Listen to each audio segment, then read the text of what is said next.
Sir இது dead end sir. நீயா ஏன் டெட்ன்னு சொல்ற? ஓ, வழி இருக்க சொல்ற. சார் இந்த இடத்துல எப்படி சார் இவ்வளோ கூட்டம்? அவன் இடத்த நம்பி ஆரம்பிக்கல, அவனை நம்பி ஆரம்பிச்சிருக்கான்.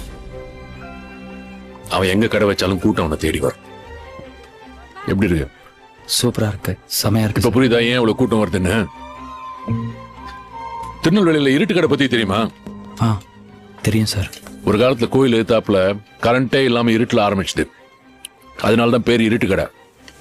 ஆனா இப்ப கோயில் எங்க இருக்குன்னு கேட்டா இருட்டு கடைக்கு எதிர்க்க இருக்குன்னு சொல்லுவாங்க. ஒருத்தன் நினைச்சா தன் திறமையால ஒரு லேண்ட்மார்க்கே மாத்த முடியுன்றதுக்கு அது உதாரணம். ஒரு பொருள் அங்க மட்டும்தான் கிடைக்கும்னா அது எங்க இருந்தாலும் கூட்டம் தானா தேடி வரும். இதோ இந்த மாதிரி பூவை தேடிதான் எப்போ வண்டு வரும், வண்டை தேடி பூ போவாது. அதான் இயற்கை சார். இது